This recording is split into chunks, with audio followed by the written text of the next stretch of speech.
Well, I've got 7 o'clock, so I'm going to go ahead and get started. Good evening, everyone. My name is Brad Bergstrom, and I'm lucky enough to be the superintendent here in Sauk Rapids Rice Public Schools. And I want to welcome you to the March edition of Facebook Live. Happy that you are here, and thank you for taking time out of your evening to join me. For those who are new, welcome to you as well. How this process works is that this is an opportunity for people in the community to ask me questions about things that are going on in the district. And I do my very best to try and answer as many of those questions as I possibly can. If you have a question for me at any point during the program tonight, please write the question, type the question into the comments section, and I've got a couple of people here who are monitoring that. They'll write out the questions for me on a post-it. I'll grab it and I'll try to answer it for you. If I cannot answer it, then what I will do is we'll make a note of that, and the next time that we have a Facebook Live meeting, I will answer the question then. Just a couple of other things, just gentle reminders that this is a school function, and this is not an opportunity for people to be putting their thoughts in regards to things they may agree or disagree with, but rather instead an opportunity for questions to be asked by the community. So we've been doing a really good job of that lately, and I greatly appreciate that.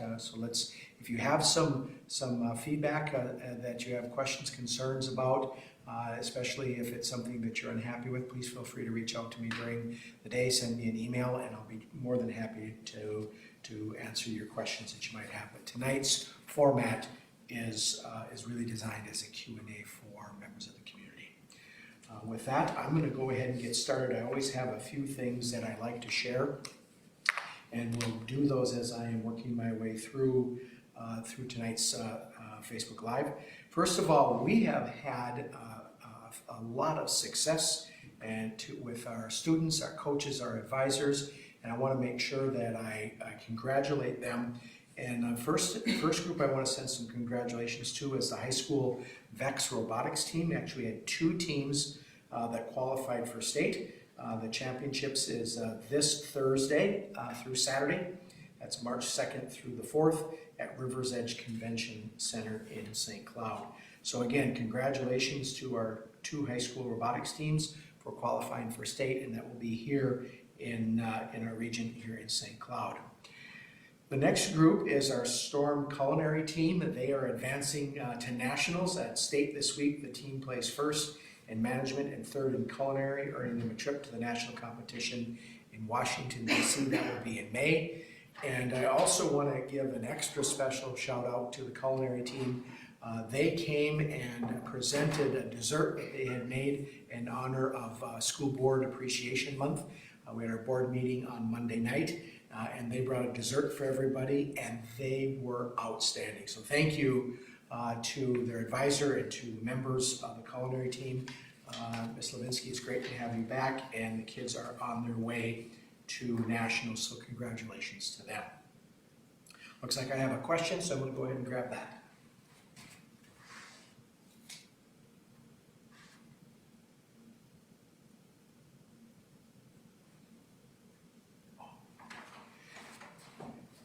So the first question I have here, I just pause for a moment, sorry, I wasn't quite understanding, is wondering why ASL, American Sign Language, isn't available as a secondary language at the middle school. So a couple of things that happen at the middle school level. There are a number of required courses that are there, and usually you find them in the 4 cores, but there are also some areas, whether it be in the arts or whether it be in FIED, etc. And the requirements in terms of the standards that have to be covered really don't allow for a large number of electives. And uniquely to a middle school, you'll find that there are required electives, and then there's elective electives. And American Sign Language would be an elective. And 6th grade, with the requirements that are there, there's not a lot of options. 7th grade, a little bit more. And then when you get to 8th grade, it becomes even that much more challenging because of the fact that there are a number of different options as well. And finding sign language instructors, etc., is just a challenge. So there's lots of opportunities, there's lots of of questions about certain things, why they can't be scheduled at the middle school, and there just isn't a lot of flexibility, a little bit more when you get to 8th grade, but a lot of those electives are courses that are put into play to make sure that they are meeting the standards.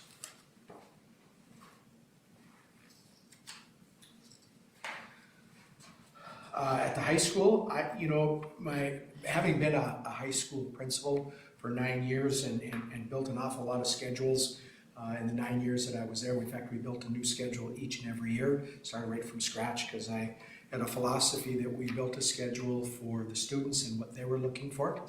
And again, at the end of the day, if there is a desire or a need or a want, I should say, for a sign language, I would encourage the students or the parents to talk to the high school administration and see if that isn't something that can be explored. Again, at the end of the day, finding instructors, those kinds of things can be very tough to do, but it's certainly something I would encourage you to do at the high school level if that is something that you're interested in.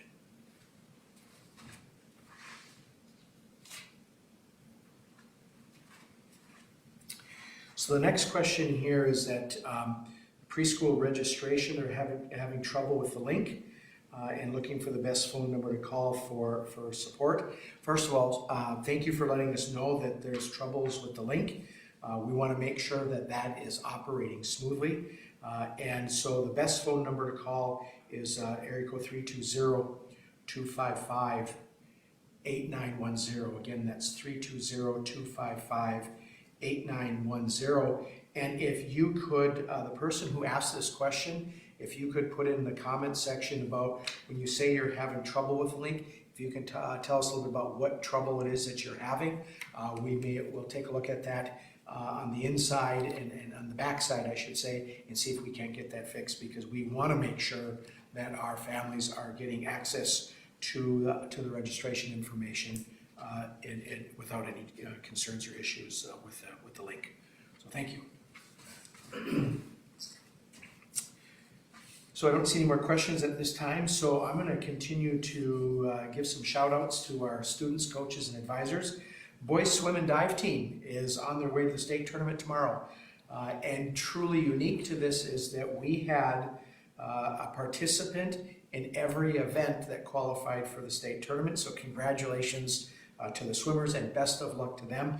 I believe they're leaving tomorrow and that the competition for them will be on Friday and Saturday.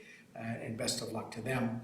And then continuing with the congratulations, wrestler Vance Bartz is going to state.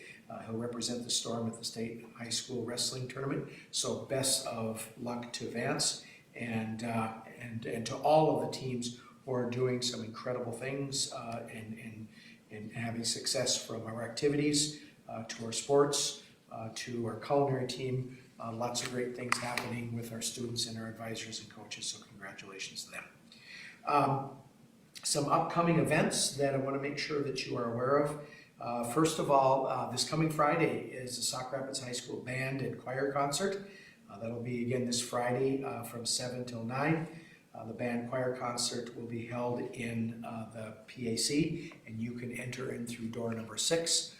Last night we had the 6 through 12 band concert that was held in the gym. The place was full. We had to have seating chairs brought in to sit in front of the bleachers. Kids sounded great. Special thanks to the teachers and getting the kids prepared. They did an amazing job, and it was sure a lot of fun to be there, to hear the sound, and also to introduce the group. So congratulations to them. Speaking of music concerts at Rice Elementary School, there's going to be a music concert for grades 2 and 3. That will be next Tuesday, March 7th from 6 until 7:30. It's going to be held in the gym. Second grade will perform from 6 until 6:30, and then we'll have grade 3 performing from 6:45 until 7:15. So again, music concert for grades 2 and 3 next Tuesday, March 7th at Rice Elementary. Grade 2 will start at 6 o'clock and go till 6:30. Grade 3 will start at 6:45 and go till 7:15. Gentle reminder for everybody that there will be no school for students on Friday, March 10th. It's in-service day. It's also the end of the second trimester, which means that We are 2/3 of the way done through the school year. Time certainly tends to fly. So again, no school for students on Friday, March 10th. It is a teacher in-service day. Not seeing any more questions at this point, so I'll continue with some of the upcoming events. We've got the Sauk Rapids Rice High School Winter Guard Show will be taking place on Saturday, March 11th. That will be here at the high school. And then speaking of the high school, we will have a PSEO, that's post-secondary enrollment options. We'll have an information night on Monday, March 13th. That's from 6:30 until 8. Students who have expressed interest in PSEO, post-secondary enrollment options, through the registration process, received information in the mail in regards to this meeting, and it's going to be held in the Performing Arts Center, the PAC. And again, families can enter in and students can enter in through door number 6. So again, Sauk Rapids Rice High School PSEO informational meeting, that will be on Monday, March 13th, and that is from 6:30 until 8. Continuing with the music concert theme and sticking with Rice, Rice Elementary School is going to be having another concert for their kindergarten and first graders. It's always a great concert. That will be on Tuesday, March 14th. Same time period, 6 to 7:30. Concert's going to be held in the gym. Our kindergartners will perform from 6 until 6:30, and grade 1 will perform from 6:45 until 7:15. So again, music concert for K1 on the 14th. 6 to 6:30 kindergarten, 6:45 to 7:15 will be our first grade, and then second, third grades performing on the 7th, the week before that. Again, 6 to 6:30 for our second graders, and 6:45 to 7:15 will be for grade level 3. One of the committees that I have the joy of serving on is the Sauk Rapids Rice Education Foundation, and their annual fundraiser is just around the corner. As the calendar is flipped to March, that date is coming, and we call it the Stars of the Storm. It's an amazing evening, lots of things going on. There are silent auction items. There is also a talent show that takes place in the PAC, and that will be on Friday, March 17th. Doors are going to open up at 6, and the talent show will start at 7. Tickets are $5 for students and $10 for adults, and you can purchase those tickets online at the website, which is www.isd47.org. And if you go under Community and Foundation, you can see it, or you can go to the Sauk Rapids Rice Education Foundation Facebook page, and you'll find the link there. Night will be full of incredible talent and acts from our students, a great dessert. The culinary students, the cupcakes are out of this world, and then amazing robotics and so much more. So it is a great opportunity to give back to the Education Foundation, who gives to the school through grants and for teachers, and it is a great evening and always lots of fun. So again, Stars of the Storm, the annual Sauk Rapids Rice Education Foundation fundraiser, will be on Friday, March 17th. Doors open up at 6. Talent show starts at 7. Lots of great things going on. Tickets, $5 for students, $10 for adults. They can be bought at the door, or they can be bought online, going to the ISD 47 website, go under Community and Foundation, or the Education Foundation Facebook page. Looks like I got a couple of questions.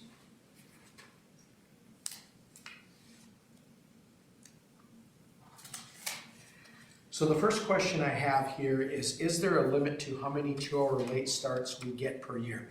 And the answer to that question is no. When it comes to the limits in terms of what we can do, it really has to do with e-learning. There's a maximum of 5 that you can do. I actually reached out to the Department of Education because the winter has been as challenging as it has been, to see if there's a possibility that we can maybe get another day or 2 if we need it. And the answer is no, we cannot, because only the legislature can authorize any additional days for e-learning. When it comes to late starts or it comes to early releases, there is no limits. Those do count as a full day. And at the end of the day, there's not a limit from the Department of Education. The next part of this question says, this morning's drive was horrible for those who live rurally. And And I want to talk a little bit about that. So one of the things that I want to make sure that everybody understands is when it comes to making decisions about what we're going to do with the weather, this is not something that starts at 4 o'clock in the morning or 4:30 in the morning or 5 o'clock in the morning. It really starts earlier than that, and for us, it started actually the day before, yesterday, and we got some notification from the National Weather Service that there was going to be some snow, and there was going to be measurable snow. And one of the things that's been even more challenging this year is that there just seems to be the level of accuracy with when storms are coming and how much we're going to be getting has been a challenge a number of different times. If you think back to last Wednesday, they were talking about all the snow that was going to be coming. They used terms like historic, etc. And like many people, I looked out my window most of the day Wednesday and thought we could have been having school. Now, is it anybody's fault? No, it's not anybody's fault. It is a factor of what happens when we decide that we're going to make a decision early on to get families the information they need to plan. Sometimes the weather changes and does something different, and sometimes it's for the better, sometimes it's for the worse. And so that does create some challenges. Now this morning, I was up at 4:30, was talking with the bus company, I had some communication with others, and really there was just a dusting of snow. We knew that there was going to be some snow coming, but it was not supposed to be the snow and the amount of snow that we got. Also checked with my colleagues over in Sartell and St. Cloud, and they checked with their transportation people, etc. And when the snow came, it came at a time that it was too late for us to make any decisions. Now, having said that, the piece that I try to help people to remember is that we've got two things going on when it comes time for the weather and how it can impact us. Number one is Sauk Rapids Rice Public Schools has a rather large area that covers. We run from the north end of Rice, and we're going all the way through to the south end of Sauk Rapids, and then to the east from there. And we also run two different tiers of bus routes. So what happens is we start picking up students as early as 6:30 in the morning for that first tier, and then we're not dropping off students till 8:30 with the second tier. That's a 2-hour time span. And so what winds up happening in that 2-hour time span, things can change. Now, were the roads ideal this morning? They were not. In talking with the bus company, the latest that a bus was running was 10 minutes late, and that fits well within our window of normalcy that we might expect even when there's not any weather. And at the end of the day, the timing of storms and when snow is going to get here certainly does create some challenges for us. I also share with parents that when it comes time for a weather decision that's being made, is that when we make that, if you as a parent or a guardian do not feel that it is safe, you have the right to keep your child at home. Let us know you didn't feel the roads were safe or the conditions weren't safe, and it's an excused absence. Now, if you're doing it once a week, we might have to have a different conversation. But when there are situations like we had this morning, where if you as a parent or guardian feel that it's a challenge, certainly is something that you have the right to be able to do that.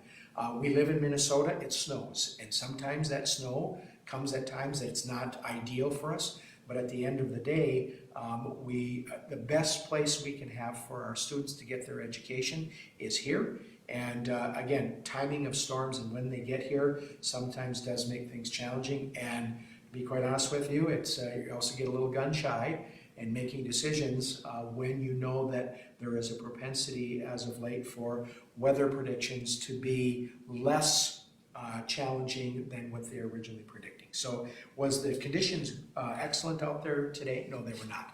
Did buses run on time? They ran within their time frame that they normally run, and that's why the decision was made the way that it is. The other challenge to remember is that we also agreed to go together, St. Cloud, Sartell, and us.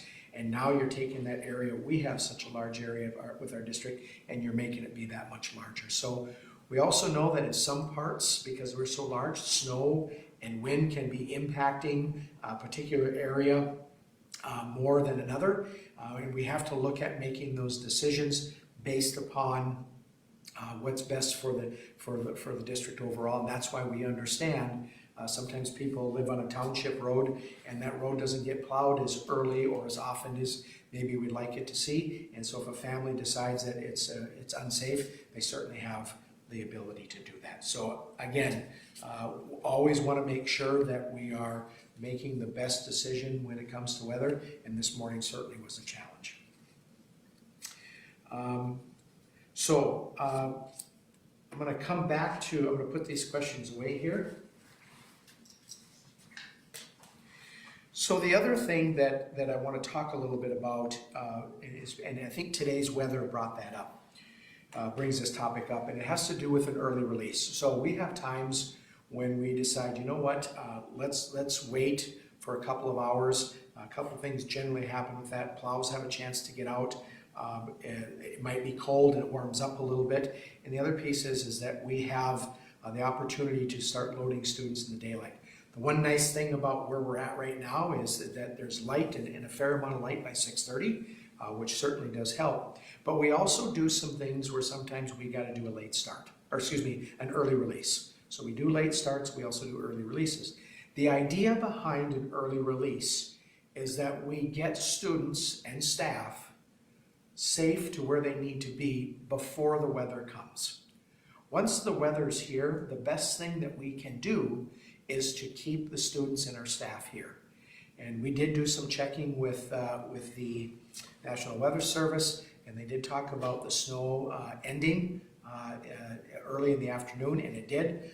There's still some wind. The snow is a little heavy and slushy, so again, roads are not ideal, but at the end of the day, they're not that unsafe, and we really, truly, once we get students and staff here, the best thing we can do is keep them here, because sending them out into the weather is certainly not an option that we would like to do if we can help it.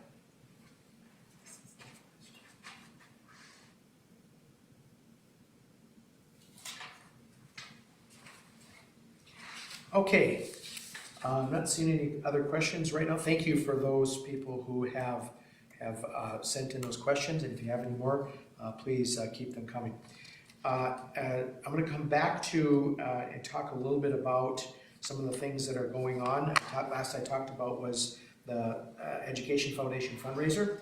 We have a parent information meeting, a PIN, for Parent Information Night for incoming 6th graders. That will be on Tuesday, March 21st. That'll be from 6 to 7:30 at the middle school. Parents and guardians of any current 5th grader that plans to attend the middle school next year, that's 23-24, are invited to attend this parent night. You can enter in through door number 1 at the middle school, and the presentation will be in the Community Arts Center, the CAC. So you come in door number 1 and you'll go to the right, and followed by, so there'll be some information being presented. Following that, there will be a building tour and an activities information session to learn about the extracurricular opportunities that are offered to middle school students.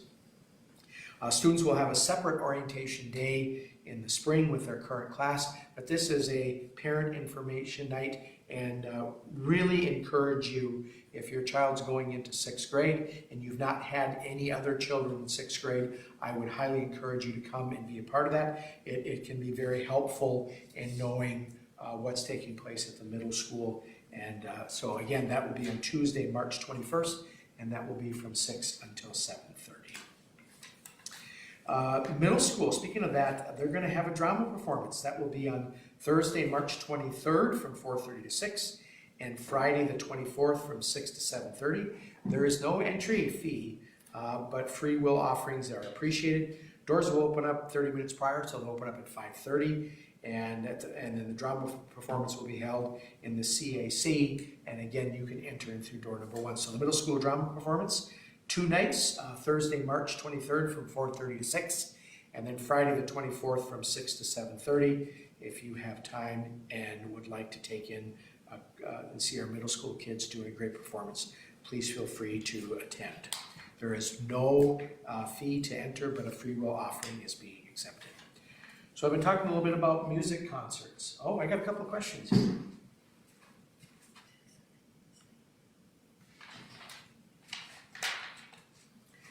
Okay, so the first question is, will the district try to see if we can add more e-learning next year just in case? I know it's up to the legislators, but it's at the end of the day, the answer to that question is they're not just us, there are many schools in this region who are exercising e-learning and are out of days. And so certainly we'll be asking. Honestly, I'm not sure if the legislature would be willing to do anything like that, but we will certainly ask. The thing to remember is that hopefully that we're not going to have winters like this all the time where the weather seems to be the challenge that it is. But at the end of the day, it certainly is something that we can reach out and talk about. And one of the ways we do that is through some of the organizations that we belong to, the Minnesota School Boards Association, as well as the Minnesota Association of School Administrators, which is a superintendent group. And in fact, I got a meeting with them in a couple of weeks, and I'm sure that's going to be a topic of conversation. And the follow-up to that question, thank you who asked this, they said, I know it's up to the legislatures, but it's nice for you, the district, to feel comfortable when calling these days. And there is, it brings up a really great question.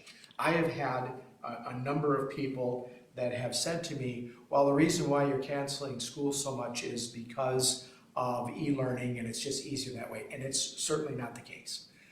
E-learning is a very viable option, but my preferred option is to have students in school.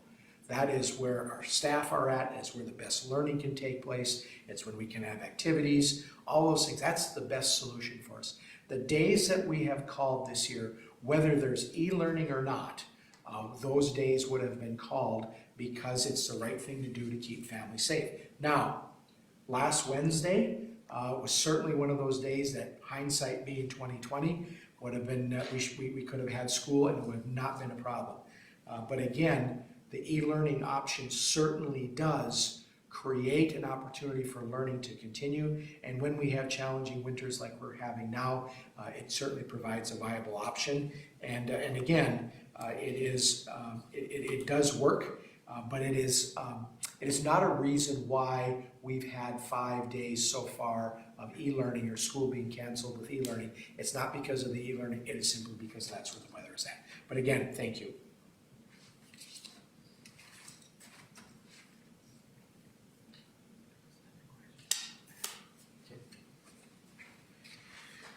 All right.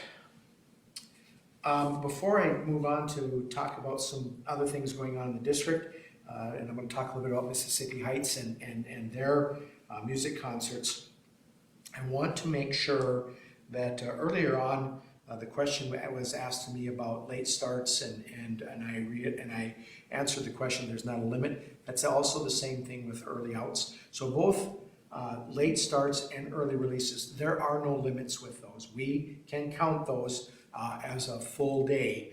One of the things it does is it certainly creates a conundrum for families when we do that, and we talk about planning so that there is a plan in place. But at the end of the day, it is the limit we have is for e-learning days only, and we only get 5. And we can count those as a traditional school day. When it comes to early outs or it comes to a late start, there is not a limit on those. But we know that it creates hardships for families when we start late and we release early.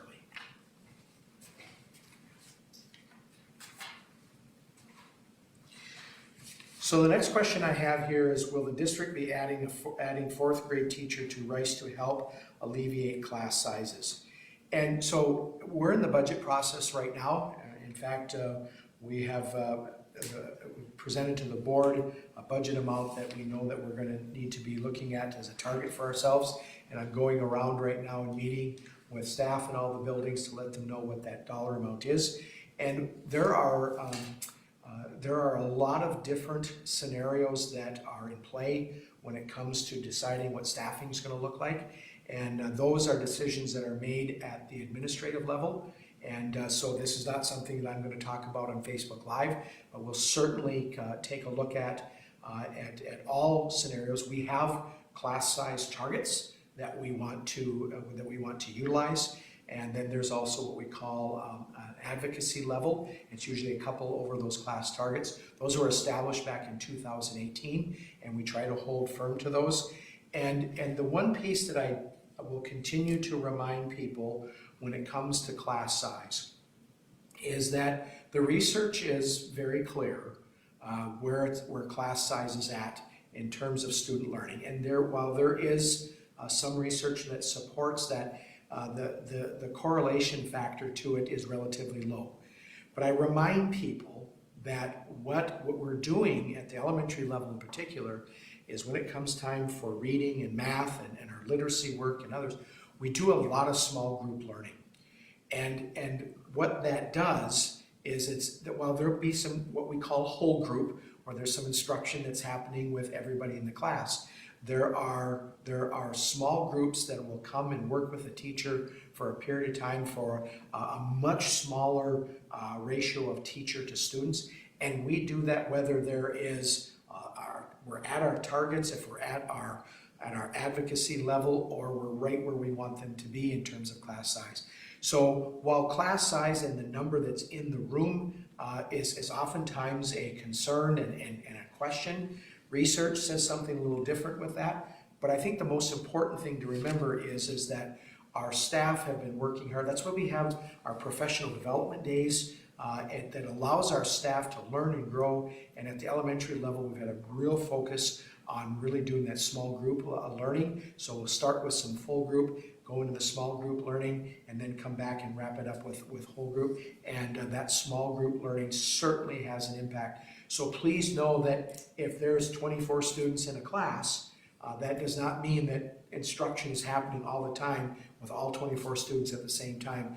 There's a lot of small group where we might see 3 to 5 or 6 students that are coming up and working individually with the teacher, and it works very, very well with that. But back to the question, the staffing plan that we will put together will be put together by administration, and there's a number of factors that go into that, including what our class targets are, as well as what that number is, or where administration can come and ask for additional support if they reach certain numbers.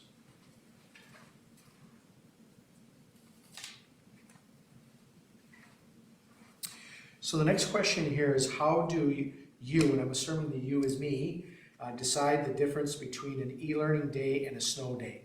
And I don't get to decide that. That is established by the board-approved calendar. And how that process works is we have a work group of staff that come together and will make some suggestions in terms of what we might want to look at for a calendar. And this year was the first year we made a change when we started looking at what does those days when maybe we need to cancel school, what that's going to look like. So on the calendar, the very first day that we have a snow day, it's a traditional snow day for everybody. Nobody has to make anything up. Everything is good. When we get to days 2 through 6, which we have gotten to this year, then those are e-learning days. So it's not me waking up in the morning and saying, okay, the weather is not good, or the night before, we know it's going to not be good, and say, well, today's going to be a snow day, no, today's going to be e-learning day. That is established through the calendar. And then if we move beyond those 6 days and we need to make up a day, then there are some dates that are established in the calendar for those make-up days. But the difference is established on the front end. It's not made by anybody once the event is happening.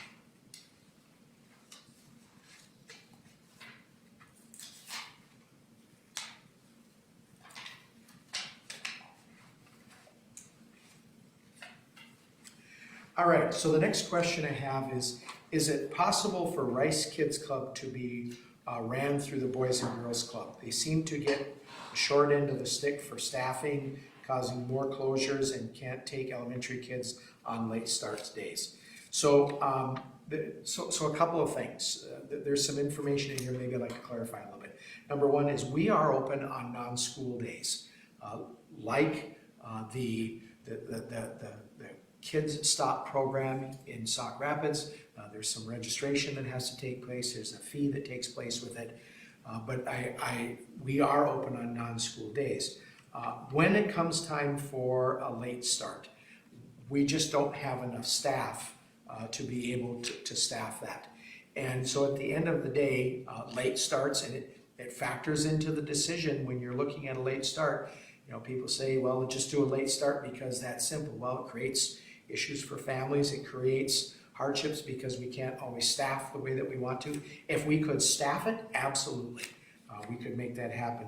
But on late start days, we just do not have enough staff to be able to help that to function. So the idea of getting the short end of the stick, I think our staff out there do an incredible job of working with students and helping to support families.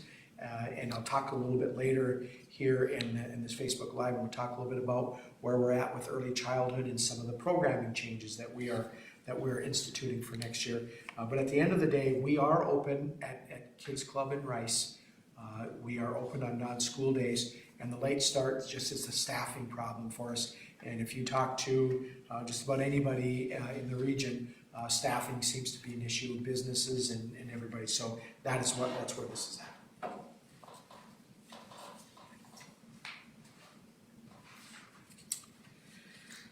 All right, well, I'm going to jump into the Mississippi Heights music concerts. I've been talking a little bit about Rice and looking forward to those concerts. On March 23rd, 2nd and 4th grade will have their music concerts. 2nd grade will be from 5:15 to 6 o'clock, and 4th grade will be from 6:45 to 7:30. On March 28th, it'll be kindergarten. It'll be one at 5:15 and another one at 6 o'clock.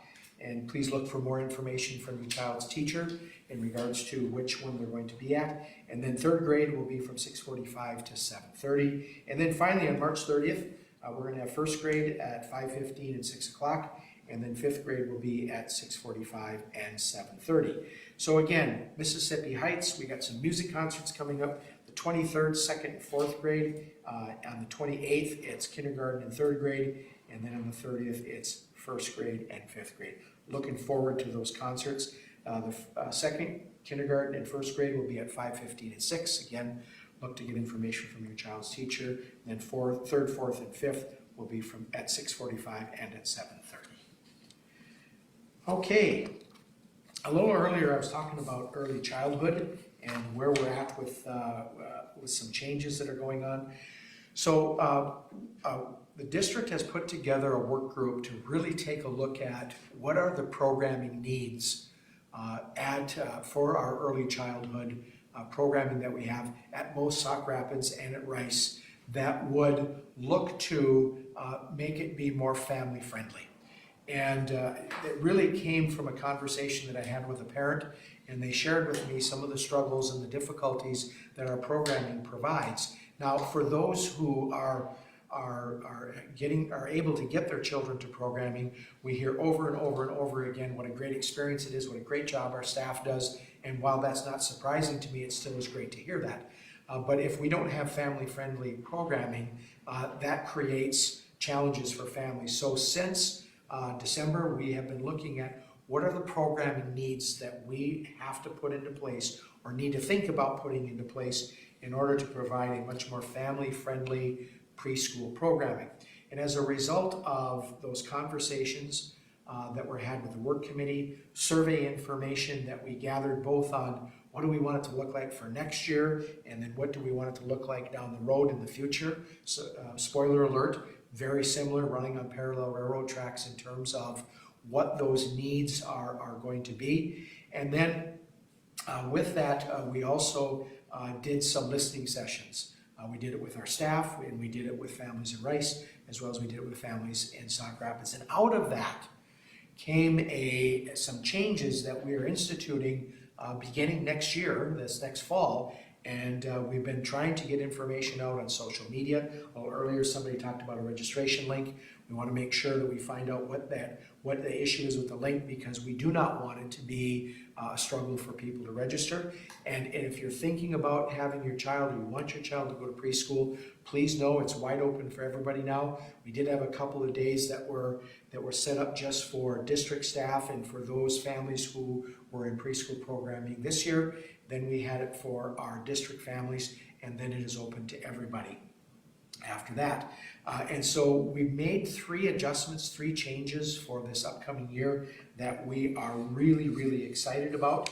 And the first change is that unlike Rice, Hillside Early Learning Center has not had the option of an advertised child care piece. We have been doing a little bit of it this year, but it was more due to some staffing pieces that were able to make this work. Now we are offering up for anybody that wants to have their child to go to preschool. We're going to run a full child care, so starting at 6:30 in the morning until 6 o'clock at night. So as a parent, you can have your child come in the morning, you can drop them off, and they can do the morning preschool, and you can come and get them, or you can keep them there all day. You could have your child come and drop them off for the afternoon preschool, and then they could stay for the rest of the day, or you can have them come be there all day and do the afternoon preschool. So commonly known as wraparound care, it really provides families with an option to address the issue of childcare, and we are also trying to address the issue of the time in which those courses or those classes are being offered. They run from 8:30 until 11, and then again from 12 o'clock until 2:30, I think are the times, 8:30, 11, yes, and 12 to 2:30. And sometimes that can really be a challenge, especially if you have family members that are working during the day. So the idea of the wraparound care is to provide that opportunity where child care will be taken care of, as well as the opportunity to attend early childhood classes. We've been doing it in Rice for several years, and now we're finally able to bring that forward, and we're looking forward to offering that for our families. The next change that we made is that we took a look at the offerings that we have for classes, and one of the things we heard is that there's not a 5-day-a-week offering for preschool. We had 2-day, we had 3-day, we had 4-day, we didn't have 5 days. So what we've done is we've revamped the schedule, and for our 4-year-olds who are going to be 5-year-olds, we are offering programming 5 days a week. They can go in the morning or they can go in the afternoon. For our younger learners, our 3s that are going to be 4s, we're staying with 2 days a week, and we're offering those opportunities there. And then for some of our older 3s and our younger 4s, I think about those children that maybe are going to be turning 4, and they're not going to be turning 4 until later in the year, or they just turned 4 and maybe a little young for their age.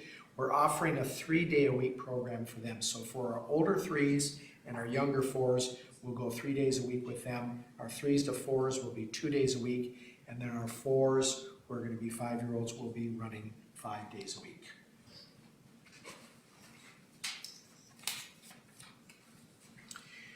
So I was pointed out to me, I had a question, and it seemed the timing with it's going to be really good. So the question is, who will be staffing the wraparound care? We're going to be doing that through through Kids Club, which is the school-run component of that. We have a great relationship with the Boys and Girls Club, and that's where Kids Stop is at, and that's K through 8, and opportunities are offered there. But for early childhood, it's going to be with Kids Club. We're calling it Preschool Kids Club, so that we can separate that out, that it's here in Sauk Rapids. We've got Rice Kids Club offering that same opportunity. So again, great opportunity, and if you have any questions, I gave a number a little earlier that you can certainly reach out. I'll try to see if I can find that information. Yep, here's the number. It's that number is 320-255-8910 if you have any questions about the wraparound care as well. So I've talked about 2 of the changes that we've done. One being we're offering childcare. Number 2, we've made some changes with programming. And the third piece that we heard is that it's really a challenge for families, especially if they have children that are in the K-12 setting, that the calendars don't align. And I've shared this with our staff, and the challenges it creates is for our younger learners, they see their older sibling going off to school and they want to go to school. And so sometimes we find the younger preschool child is crying because they can't go to school. At the same time, the older student's walking out the door crying because they have to go to school and they wish they could stay at home like their younger sibling is. But all that being said, we've decided to align the calendar for preschool with our K-12 calendar. So they will start at the same time, they'll end at the same time. The days that are off will be the same. And so we're going to be getting more days for our families and offering that opportunity for them. And it'll be in alignment with the school district calendar. Okay. Now I also want to point out that it is the intention of the district to offer childcare in the summer at Hillside like we do at Rice, but that will not be this summer. We'll need time to get that set up. So it'll be starting with the summer of 2024. So 2023, we will not be having that wraparound care or that child care in the summertime. What we'll be able to do is we'll start with the wraparound care that if families are needing starting in September, and then we'll go through the school year, and then we will be offering child care in the summer. Again, that's the summer of 2024.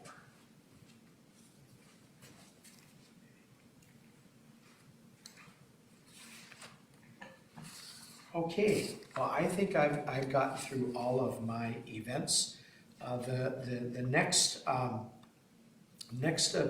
that I want to make sure that I bring up for everybody, and that is that normally we have Facebook Live meetings the first Wednesday of the month, and I am not going to be available on either the 5th or the next Wednesday, which is the 12th.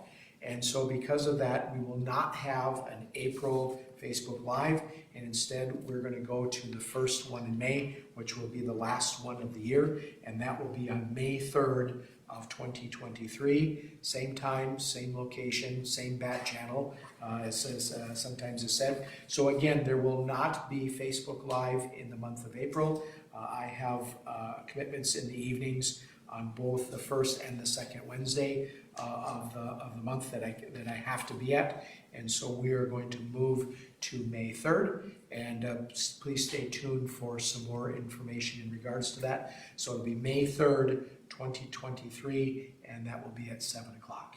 I'm looking right now and not seeing any other questions. So with that, again, I greatly appreciate you taking time out of your evening to come and listen in, and if you have any questions, please feel free to reach out to us. Until then, have a great evening, take care, and go Storm.